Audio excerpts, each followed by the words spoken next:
from Beijing. That is money that cannot now go on the public's priorities. 12 billion is enough to pay for 300,000 nurses, to cover Labour's pernicious winter fuel payments cut for 8.5 years. And of course, even before this latest market reaction, the budget meant spending tens of billions more in servicing our debt. According to the OBR forecast, 2/3 of the money raised from the Chancellor's jobs tax will be swallowed up by additional debt interest. Forget those billions going on better public services. They are going on paying the price of Labour's mismanagement. And we on this side know how this sorry story goes. We have seen it. We have seen it, Mr. Speaker. We have seen it all before. Socialist governments that think they can tax and spend their way to prosperity. Labour governments that simply do not understand that if you tax the living daylights out of business, you will get stagnation. They do not understand, Mr. Speaker, because there's barely a shred of business experience on the front bench opposite.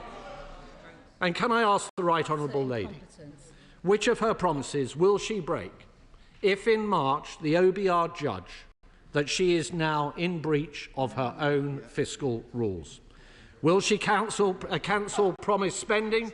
Will she ramp up borrowing? Or will she raise taxes yet again? Mr. Speaker, this whole sorry tale is nothing short of a Shakespearean tragedy, playing out before our eyes. This is the Hamlet of our time. They promised the electorate much while pouring the poison into their ear. At the end, you can feel the end. The Chancellor flailing, estranged it seems from those closest to her, those about her falling, the drums beating ever closer. To go or not to go, that is now a question. The Prime Minister will be damned if he does, but he will surely be damned if he does not. The British people deserve better. Yeah. Chancellor of the Exchequer. Mr. Speaker, the Shadow Chancellor is simply not serious. I mean, I've been on that side for 14 years. I think that usually when you have a statement, you ask some questions. Now, we heard a lot from the Right Honourable gentleman about what he wouldn't do, but we've heard absolutely nothing about what he would do. Now, you can now see what happens when the Leader of the Opposition tells the Shadow Cabinet that they shouldn't have any policies. Because, as far as I can tell, the Conservative Party's economic strategy is to say that the UK should not engage with the second largest economy in the world, or indeed with our nearest neighbours and our biggest trading partners in the European Union. His economic strategy is to support higher spending, but none of the right decisions that are required to deliver sound public finances. And his economic strategy is to ignore the mistakes of the past, with no apology to the British people for his part in Liz Truss's mini-budget that crashed the economy. Now, I mentioned Liz Truss's mini-budget, but I appreciate that, having said that, I may now receive a cease and desist letter from her later. Now, the one question that the Shadow Chancellor did ask was, why did I go to China? Well, I went to secure tangible benefits for British businesses trading overseas. And the Shadow Chancellor said, well, it wasn't worth it. Well, you say that to HSBC, to Standard Chartered, Prudential, Schroders and the London Stock Exchange, who attended those meetings with me last week and have all said about the difference that it would make. Now, I have been under no illusion about the scale that we face after 14 years of stagnant economic growth, higher debt and economic uncertainty. And we have seen global economic uncertainty play out in the last week. But leadership is not about ducking these challenges. It is about rising to them. The economic headwinds that we face are a reminder that we should, indeed we must, go further and faster in our plan to kick-start economic growth that plunged under the last government. By bringing stability to the public finances after years of instability under the party opposite, unlocking investment that plummeted under the previous government, and pushing ahead with the essential reforms to our economy and public services. That is my message to the House today, because if we get it right, the prize on offer to us, to the British people, is immense. The opportunity to make working people off by making Britain better off. That is the mandate that this government has, and this is what we will deliver. Chair of the Treasury Select Committee, Dave. Thank you, Mr. Speaker. I welcome my right honourable friend's commitment to growth in this country and to encourage investment in the UK. Listening, though, to the Shadow Chancellor, you'd think that the country was going to hell in a handcart. And doesn't she agree with me that there is no time for panic, that it is perfectly possible to manage any pressures on the budget through astute management of public spending, and that compared with the years of austerity on the last side, we are a very, very long way from that approach? Chancellor. I thank the Chair of the Select Committee for that question. I set out the fiscal rules of this government at the budget in October, that we will pay for day-to-day spending through tax receipts and that we will get debt down as a share of the economy. We remain committed to those fiscal rules and we will meet them at all times. Liberal Democrat spokesperson Daisy Cooper. Thank you, Mr. Speaker, and I'd like to thank the Chancellor for advance sight of her statement. Let's be blunt. The budget hasn't worked. The Chancellor says that the government's #1 mission is growth, but to date there are no signs that the government is going to deliver it. The national insurance contributions rise is self-defeating. It undermines growth, it does not unleash it, and it piles pressure onto struggling small businesses and high streets. Neither does it raise anything like the sums of money for the NHS which the government initially suggested that it would. Now we have this much-lauded visit to China. But the government itself says that it is only worth £600 million to the UK over the next 5 years. This is equivalent to just 5.5 hours of NHS spending a year. That is 27.5 hours over the 5-year period. Mr. Speaker, all growth is welcome, but this really is small beer. And what, Mr. Speaker, are we to make of the Chancellor's pledge to improve existing channels with China? This is nothing short of warm words and mixed messages. The Chancellor should not have gone to China unless there was a commitment that Jimmy Lai was going to be released. Does the Chancellor now accept that the national insurance increase will damage growth? Does the Chancellor accept that there were and still are much fairer ways to raise the necessary revenue without holding back our economy and our high streets? The international market jitters we have seen in the last few days are largely caused by the threat of tariffs by the new Trump administration. So will the Chancellor guard against the risks of a Trump presidency by rebuilding our trading relationship with our European neighbours? And after the economic vandalism of the previous Conservative government and their mini-budget, our NHS and care services are still on their knees. Does the Chancellor accept that wealth and health are two sides of the same coin, and that scaling back any investment in the NHS would not only be devastating for local communities, but also damaging for economic growth?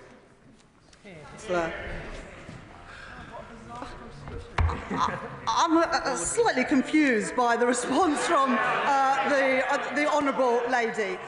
They oppose every decision that we made to get the public finances under control at the budget, and now they say that we need to spend more on public services. Well, I'm afraid the Honourable Lady can't have it both ways. The only way that there's more money for our public services is by raising that, as we did in the budget, decisions that the Liberal Democrats apparently oppose. And then the Honourable Lady says that £600 million isn't worth it. Well, that's £600 million of tangible benefits for British businesses trading overseas. I would have thought that the Honourable Lady would welcome enhanced trade and investment as a way to create more good jobs, paying decent wages in St Albans and indeed in all of our constituencies. Now, the Honourable Honourable Lady says that we shouldn't go to China because we need to raise difficult issues. Well, I'm not sure how the Honourable Lady thinks we're going to raise difficult issues unless we engage with the second biggest economy in the world. And because I went to China, I was able to raise issues around human rights, around forced labour, around Hong Kong and Jimmy Lai, and around the sanctioning of parliamentarians. You can't raise those issues unless you were in the room. I was in the room and therefore able to do just that. And I would finally just say to the Honourable Lady, this is the party that put £20 billion into the National Health Service at the budget in October. We were able to do that because of difficult decisions that we took, including on taxation. The Honourable Lady seems to want the additional money for public services, but without finding any way to pay for them. Well, that is the way that the party opposite got into the troubles they got into. I'm afraid the Liberal Democrats are going down exactly the same path. Rachel Blake. Thank you, Madam Deputy Speaker. Can I thank the Chancellor for raising the case of my constituent, Jimmy Lai? I know it will mean a lot to him and to his family. And does she agree with me that it is because of the profound differences that it is vital that we maintain this strategic engagement? Chancellor. I thank my honourable friend for what she's just said, and I think on behalf of the whole House we would want to send our best wishes to the family of Jimmy Lai at this difficult time. I had the opportunity to raise this as well as other issues during my time in China, and I think it is incredibly important that at every opportunity that we have, we raise some of the difficult issues and challenge the Chinese authorities in the way that is appropriate and consistent with our British values. Sir Ian Duncan-Smith. Madam Deputy Speaker, the economic and financial dialogue was stayed because of the brutal imposition of the national security law in Hong Kong. So when the Chancellor and the government now go back to engage and reopen that dialogue, she does so on the back that things have got worse, not better. And the reality I want to put to her is that while she was away, Shein refused point blank in a select committee to answer the question whether they had slave labour in their supply chains, but the government wants them to register here in London. We have solar arrays being imported by the government here into the UK that demonstrably contain slave labour. So can I ask the Chancellor to be clear now to the House about the government's position on slave labour? Can she explain whether this government will allow any products or services or companies to align themselves here or import goods into here that contain any slave labour, no matter how important that import is? Chancellor of the Exchequer. I thank the right honourable gentleman for that question, and I know how importantly he takes this issue, along with so many other members on both sides of the House. Listing of companies in the UK is a decision for the Financial Conduct Authority, but any company listing on the London Stock Exchange has to live up to the responsibilities set out by the United Nations and the OECD on issues of forced labour. And this government is committed to working with international partners and businesses to ensure that global supply chains are free from human and labour rights abuses. As the right honourable gentleman knows, under Section 54 of the Modern Slavery Act 2015, commercial businesses who operate in the UK and have a turnover of more than £36 million are required to report annually on the steps they have taken, and quite right so, because modern slavery is absolutely abhorrent and this government continues to take steps to deal with it. Stephen Sander. Madam Deputy Speaker. Firstly, may I remind members opposite that UK bond yields are rising for the same reason German and French bond yields are, and that is because they are tracking the US rate. They never were very good at numbers, Madam Deputy Speaker. The Chancellor set out her economic philosophy that our prosperity is built upon secure foundations, indeed in a more uncertain world. Can the Chancellor set out how she is building that economic security here, and particularly with reference to having domestic energy rather than dependent on foreign fossil fuel dictators? Chancellor of the Exchequer. thank my honourable friend for that question, and he is absolutely right that economic growth has to be built on strong foundations, and that is the approach of this government. And indeed, our mission to make Britain a clean energy superpower is consistent with that, because if we can wean ourselves off fossil fuels and dictators for oil, then we will be more secure in our economy because we do not have to import so much from overseas. Harriet Baldwin. Thank you, Madam Deputy Speaker. And it's good to see the Chancellor back from China, and it's good to hear her reiterate that growth is her #1 mission, because we haven't had any growth since her budget.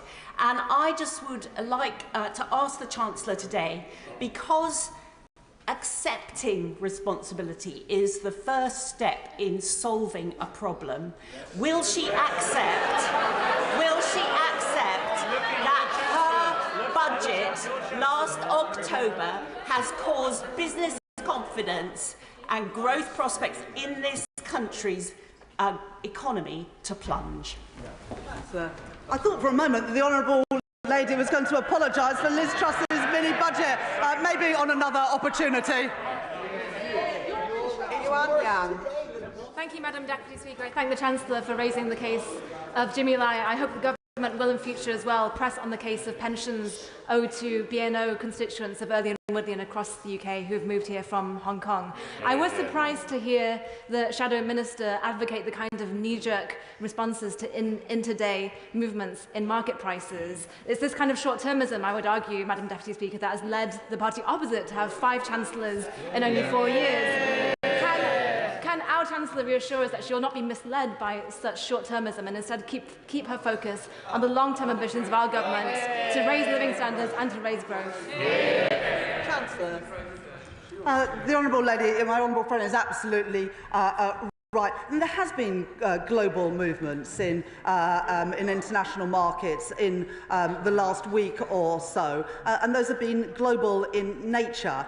But in the UK, we must do what we can, and that's why I've reiterated today my commitment to the fiscal rules that I set out in the budget in October, and reiterate that growth is the #1 mission of this government. Growth built on stability, which came through securing the public finances, through investment, including through the National Wealth Fund and GB Energy, and reform of our pension system, our planning system to make it easier to build in Britain, getting people back to work, and reforming our pension system. This government is cracking on after 14 years of failure from the party opposite.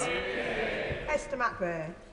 Did the Communist Party of China tell the Chancellor she was doing a good job running the UK economy or a bad job running the UK economy when she was there? I wasn't seeking assurance from any foreign government of the performance of this government. What I was seeking to do, and what I achieved in China, was getting tangible outputs for British businesses trading overseas, helping create more good jobs, paying decent wages here in Britain, something that the party opposite absolutely failed to do in 14 years. Tim Rocker. Thank you, Madam Deputy Speaker. Can I thank the Chancellor for her statement, and I particularly welcome the fact that she raised the issue of Jimmy Lai and human rights in Beijing. I think that's really, really important. After 14 years of inconsistency on China by the party opposite, does she agree with me that we need a cross-Whitehall strategy and a pragmatic approach? I think what is really important is that we take decisions in the national interest for Britain. And to take decisions in the national interest, that does mean engaging with our trading partners all around the world, which is why, since being appointed as Chancellor, I've been to Brussels to reset our relations with the European Union, as well as being in Washington and New York to welcome investment from overseas. And that's why I was in China, securing £600 million worth of benefits for UK businesses doing business in China. Stephen Flynn. Thank you, Madam Deputy Speaker. Will the Chancellor of the Exchequer do what the Prime Minister refused to do yesterday and rule out future spending cuts? Chancellor. I'm not going to write 5 years' worth of budgets in the first 6 months of Labour government, but I'm absolutely absolutely committed to meeting the fiscal rules that I set out in the budget in October, because we know what happens when governments lose control of the public finances, and that is they crash the economy and end up on that side of the House. John Grady. I'm obliged, Madam Deputy Speaker. The Chancellor may be able to learn a bit about emergency spending cuts from the Scottish Government in Holyrood, which has had 3 years of emergency spending budget cuts. Would the Chancellor agree with me that it's essential to engage with a large economy like China so that we can export our brilliant financial services sector and whisky from Scotland? And in the real world, we have to trade with large economies like China. Chancellor. I thank my honourable friend for that question, and many of the benefits that we secured last week were for the financial services sector, and both Edinburgh and Glasgow are important hubs for financial services in the UK. Businesses like Aberdeen and Standard Chartered, who were on the delegation with me last week, have welcomed the tangible benefits that will result in more jobs and more economic prosperity for Scotland and across the United Kingdom. Martin Vickers. Thank you, Madam Deputy Speaker. It has been reported that whilst in China the Chancellor was going to meet the owners of British Steel. Many of my constituents work at the Scunthorpe Steelworks. Is she able, whilst I appreciate ministers may not have reached final decision on this, is she able to give any optimism to my, any reassurance to my constituents that she has had constructive engagement?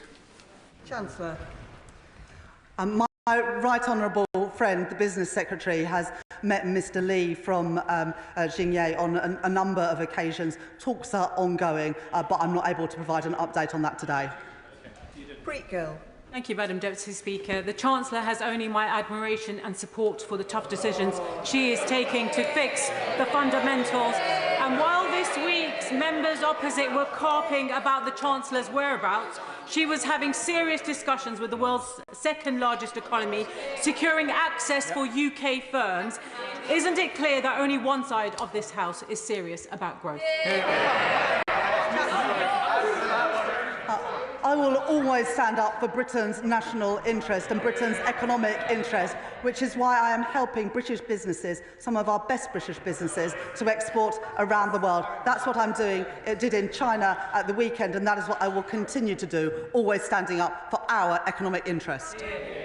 Gavin Williamson. Thank you, Madam Deputy Speaker. Has the Chancellor of the Exchequer spoken with the Governor of the Bank of England to talk about what action needs to be taken to bring about stability in our bond markets? Chancellor. Well, I regularly speak to the Governor of the Bank of England. Indeed, he was on the delegation to China with me this weekend, and we work closely together to ensure that the British economy remains competitive in global markets. Katie White. Thank you, Madam Deputy Speaker.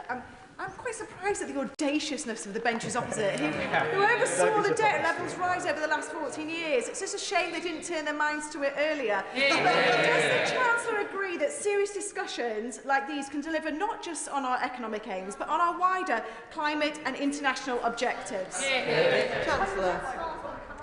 Well, I thank my honourable friend for that question. Unless we engage and work with our partners around the world, we're going to miss out on the opportunities that other countries secure for their businesses and their economies. And if we miss out on those investment opportunities and those trade opportunities, you can be sure that other countries will take advantage of them. That's why I was in China. That's why I will work with counterparts around the world to secure good outcomes for British businesses and jobs here in the United Kingdom. Dr Andrew Mirison. Thank you, Madam Deputy Speaker. The Chancellor has been raising human rights abuses in China, but did she get the opportunity to raise with her interlocutors the extrajudicial work of the United Front Work Department, particularly in relation to UK institutions and especially universities? Yes, good question. Chancellor. I raised a number of issues around human rights abuses, labour issues and indeed rights and freedoms in Hong Kong, including the case of Jimmy Lai. I raised that with all of the ministers that I met in China, always standing up for our values and our interests.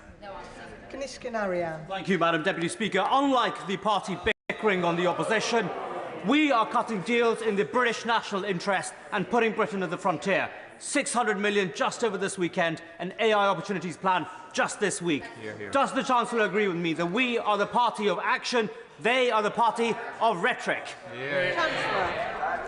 I thank my honourable friend for that question. You know, we're on this side of the House and not going to apologise by getting a good deal for British businesses and people working for them. I'm determined to leave no stone unturned in ensuring that British businesses have the rights and the freedoms to export and trade around the world, helping to create good jobs here in Britain. Sarah Olney. Thank you very much, Madam Deputy Speaker. UK exports to China currently represent less than 10% of UK total exports, whereas our exports to the EU represent over 40%, representing as it does the greater opportunities available to our small and medium enterprises in trading with the EU. Will the Chancellor commit to spending 4 times as much time talking to our European partners about our trading opportunities as she has done to China? Chancellor, I would just say to the honourable lady, it's not either or. We can't write off one country and say we're going to put all our eggs in a different basket.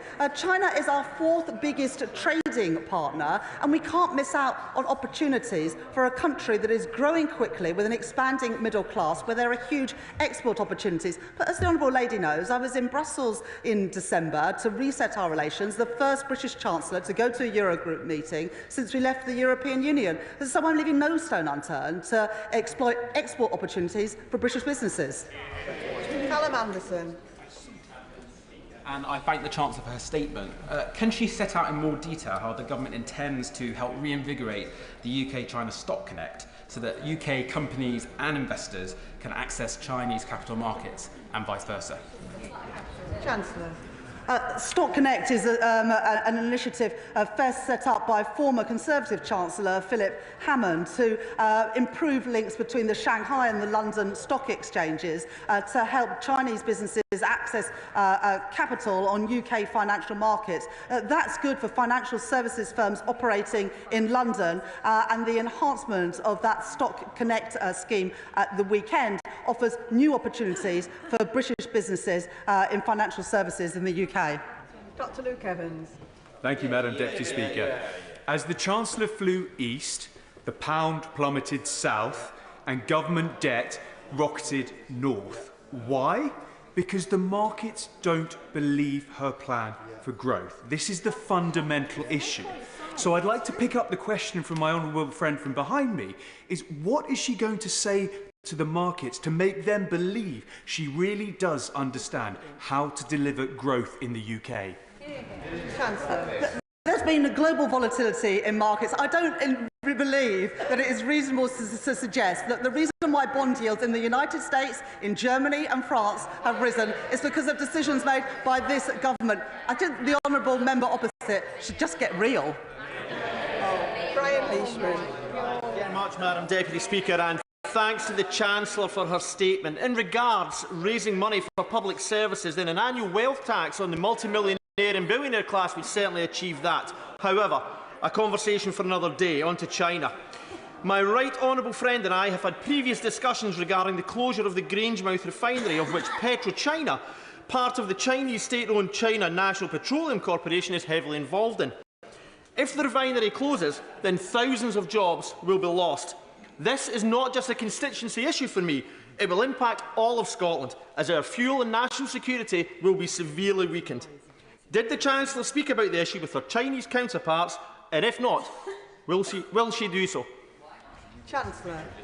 I thank my honourable friend for that question. We're working closely with the Scottish Government to ensure that there's a bright future for the people of Grangemouth, because deindustrialisation should not be the future for communities, including in Scotland.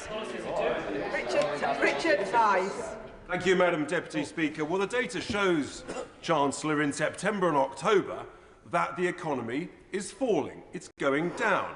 And the markets are expressing their clear concerns, the currency markets, the bond markets, in selling off, that actually there is no growth and that the economy continues to fall. If the Chancellor is so confident, can she confirm to the House when the economy will start growing again? Chancellor.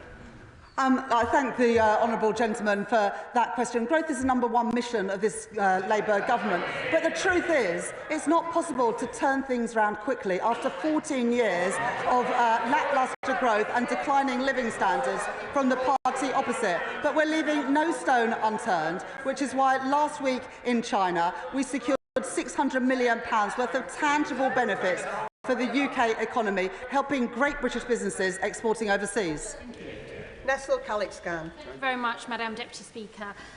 Does the Chancellor agree with me that developing our economic and trading relationships with other nations is one of many important levers? And alongside that approach, public investment, planning reforms and the absence under the Conservative government of industrial strategy, which was problematic, will be returned under this government so that we can see economic growth. Chancellor. The best way to grow an economy is to boost investment in an economy. And the truth is, under the Conservatives, we were the only G7 economy where investment stood at less than 20% of GDP. That is the inheritance that this party was bequeathed by the party opposite. And we're beginning to turn that around by the creation of a national wealth fund to leverage in private sector investment, planning reform to get Britain building again, and pensions reform to unlock £80 billion of investment to help small and start-up businesses to grow. We're turning things around after 14 years of failure from the party opposite. Paul Holmes. Thank you, Madam Deputy Speaker. While the Chancellor was in China securing her measly £600 million, borrowing rates reached the highest that they have been since 2008. And in 2023, she said her budget would be a budget with real ambition to fix the foundations, a budget that would rebuild Britain. How's that going when her mess has caused the borrowing to be the highest it's been since 2008 and making real working people in this country suffer? Chancellor. I'm not sure if the honourable gentleman follows global financial markets, but borrowing costs for countries around the world have increased. But what we saw under Liz Truss's mini-budget was something unique to the United Kingdom, where it was just UK markets affected because of the decisions by the party opposite. Chris MacDonald. Thank you, Madam Deputy Speaker. It's great to see our Chancellor of the Exchequer working with international business and winning investment for the UK. Yeah. Does she agree with me that whilst the party opposite were happy to sell out our heavy industry to China, leading to the end of steel making in Teesside after 150 years, our industrial strategy is delivering investment in steel, in chemicals and life sciences, in Stockton North, in Teesside and across the UK? Yeah. Chancellor.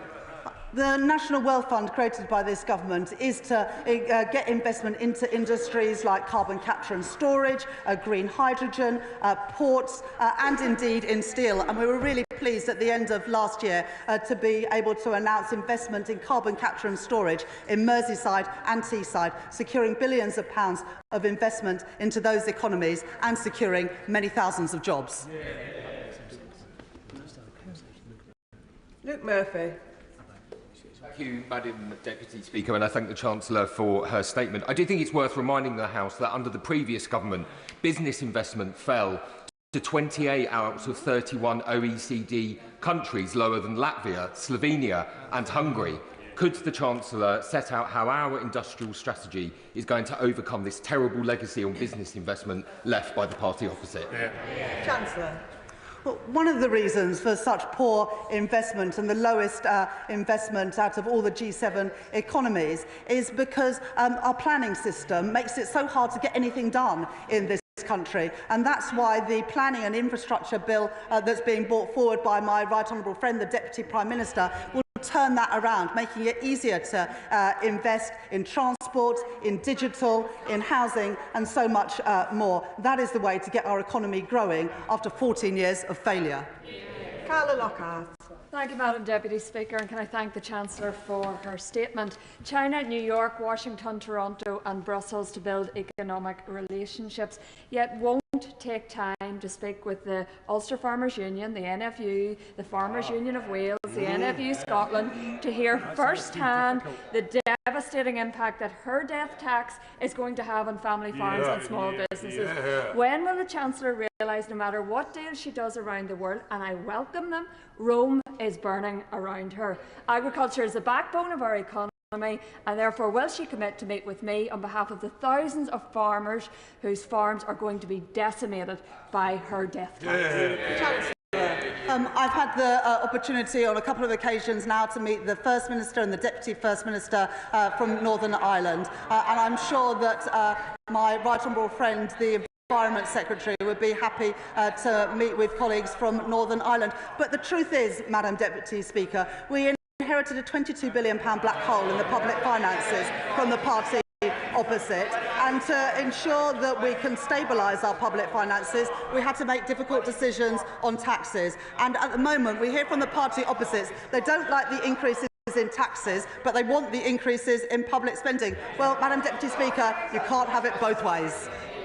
Polly Billington. Thank you, Madam Deputy Speaker, and I welcome my right honourable friend's statement. Could she elaborate further how this visit and the discussions she has started are not just consistent with, but are a vital part of the government's approach to China? Cooperate where we can, compete where we need to, and challenge where we must. Chancellor. I thank my honourable friend for that question. This is the first economic and financial dialogue between our two countries since 2019, and since then other countries around the world have continued to engage with China, securing tangible benefits for their economies. I don't want UK businesses and people working in our country to miss out, and that's why this weekend we secured £600 million worth of tangible benefits for businesses exporting to China, therefore helping to create more good jobs, paying decent wages in our country. Nick Timothy. Thank you, Madam Deputy Speaker. I'm slightly worried that investors will be watching this statement and wonder what planet the Chancellor is on. She just said that she's investing in transport infrastructure. She's actually cutting transport capital budgets. She has previously said she wants only one budget a year, and the March statement is billed only as a fiscal forecast. Can she rule out any new tax rises or departmental spending cuts in the March budget, in the March statement, or will the fiscal forecast become an emergency budget? Chancellor. We've committed to have just one budget a year to provide businesses with the certainty that they need to invest. So we will have an update from the OBR in March. But I can also give this commitment. I set out, as I've already said, the fiscal rules that we will balance day-to-day spending with tax receipts, and we will get debt down as a share of GDP within the forecast period, and we will continue at all times to meet those fiscal rules. Tony Vaughan. Thank you, Madam Deputy Speaker. May I congratulate the Chancellor on unlocking £1 billion of value for the UK economy, which would not have been unlocked if she hadn't gone to China. Exactly. Does she agree with me, though, that the government's decision to thaw UK-China relations, which was much needed, is reaping dividends now, and that while also allowing us to press China on difficult issues, including human rights and labour standards? Chancellor. I thank my honourable friend for that question, and that's exactly right. We managed to secure tangible benefits for the UK economy and British businesses exporting. At the same time, we were able to make and raise difficult issues that we would not be able to raise if we weren't engaged. That's the benefits of being able to engage. You get the benefits and you can raise those tricky issues. Dave Dugan. Thank you, Madam Deputy Speaker. It's beyond parody that His Majesty's Chancellor would go and throw herself at the mercy of the Chinese government and come back with £600 million over 5 years in revenue. Is she aware that £600 million in revenue is less than 1/90th of HSBC's annual profit? This is what she's holding up as a major achievement by the Treasury on their trade mission. But in answer to my right honourable friend from Aberdeen South, who very reasonably asked when, not if, when her fiscal rules are breached, which will she do? Increase borrowing, raise taxes or cut spending? Not over 5 years, this year. Chancellor. Well, I'm sure that the honourable gentleman opposite is an expert in HSBC, but I would rather take the words of the chairman of HSBC, who welcomed the tangible investments and indeed led the financial forum that we also held last week in China. I've been really clear. We will meet our fiscal rules that I set out in the budget, and we will do that at all times, and that is the commitment that I made and a commitment that I continue to make. Deirdre Costigan. Thank you, Madam Deputy Speaker. Would the Chancellor confirm that for her, growth must always go hand in hand with economic security, a lesson that the previous Conservative government refused to learn when they left 85% of us dependent on expensive foreign gas to heat our homes this winter? Chancellor. I thank my honourable friend for that question.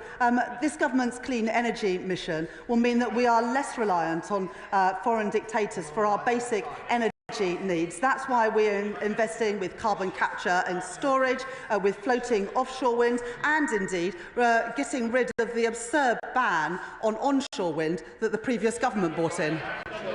Harriet Cross. Thank you, Madam Deputy Speaker.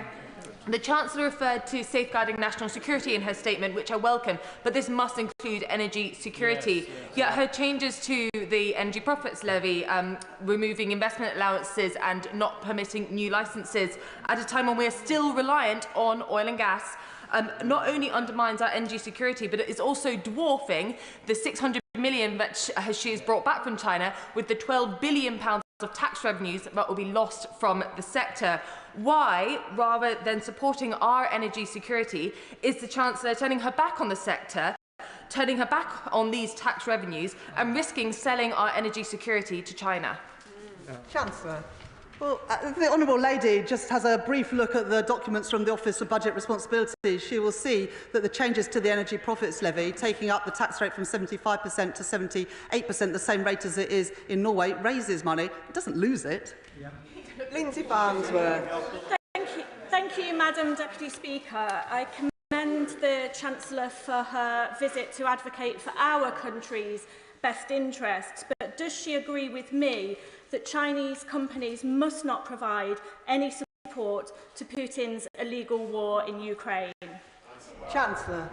I absolutely agree with my honourable friend, and I raised such issues with my counterparts in China at the weekend. It's really important that whenever we engage with foreign governments, that we also raise issues consistent with our values, including Chinese companies supplying Russian government with materials that are used in Russia's illegal invasion of Ukraine.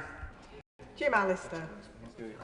Did the Chancellor raise any concerns, or indeed does she have any concerns, about the Confucius Institute, the Chinese government-backed operation across the United Kingdom?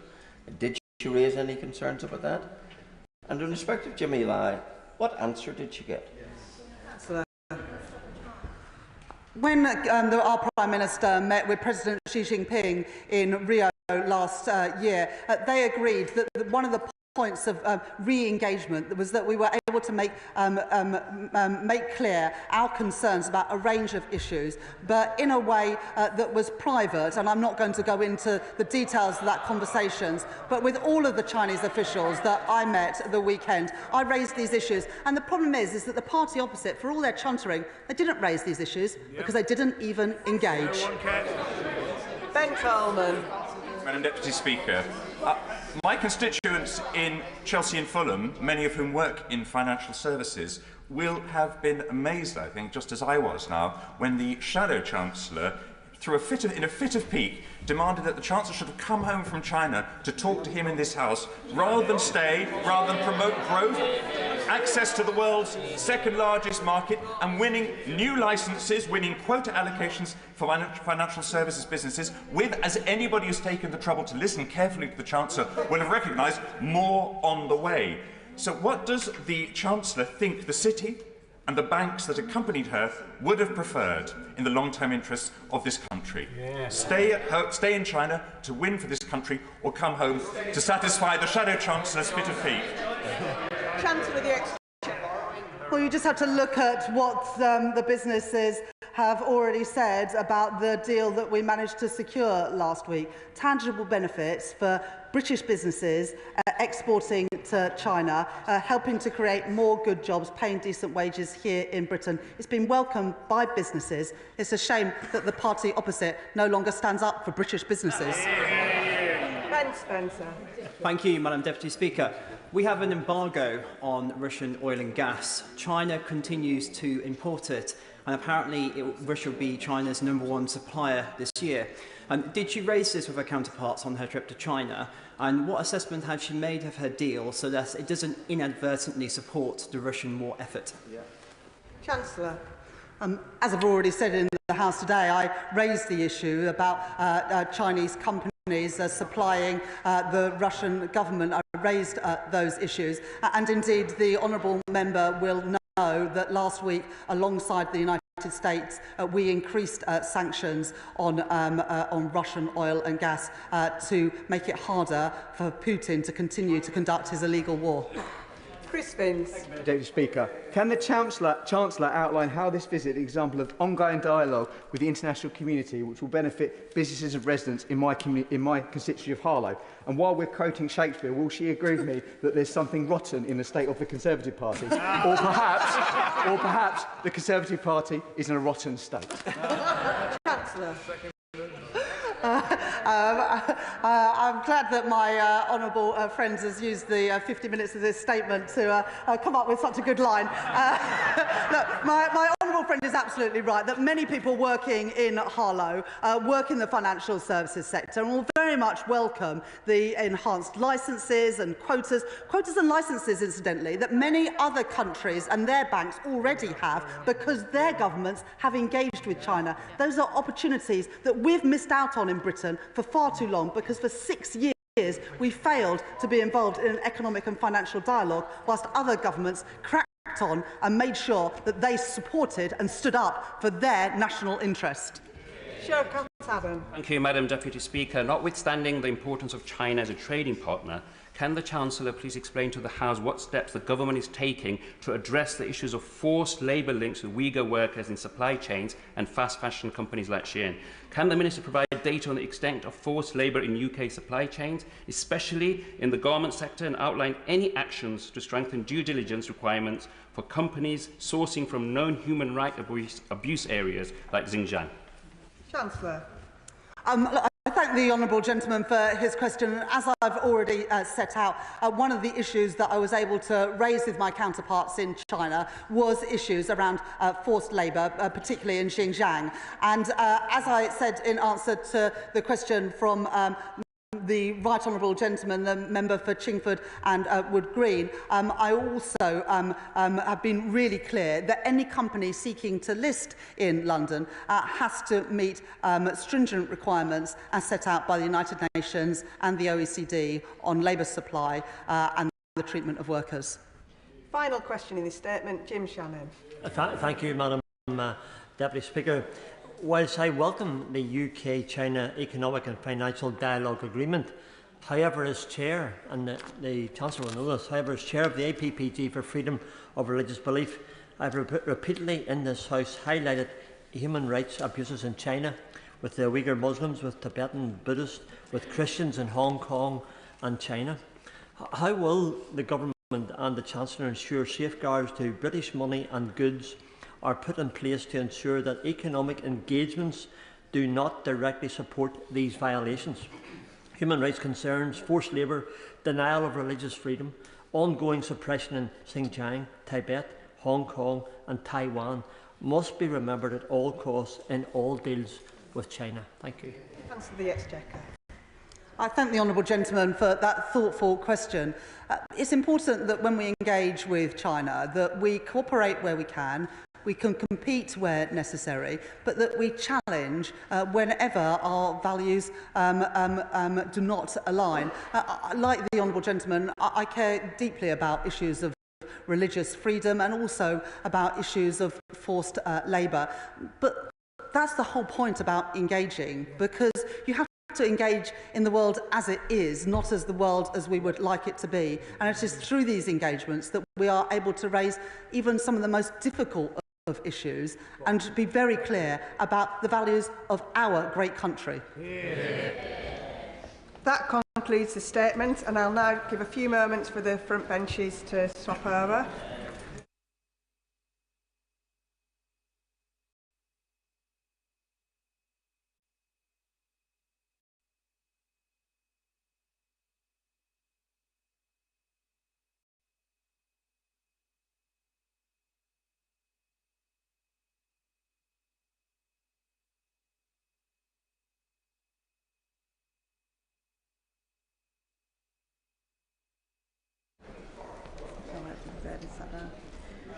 We now come to the 10-minute rule motion. 10-minute rule motion. Joe Morris.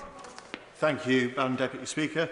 I beg to move that leave be given to bring in a bill to require the Secretary of State to conduct a review of the contribution of community energy to the Government's 2030 Clean Power Mission. The Green Power Mission and climate policy more generally is what brought me into politics. Ensuring that we have a world that is economically, ecologically and environmentally viable for future generations is one of the reasons that I'm privileged to stand in this House today and one of the reasons that many people across that constituency put their faith in me. I want to thank local climate groups such as the Hexham Climate Cafe, the North Tyne Climate Action Group and Sustainable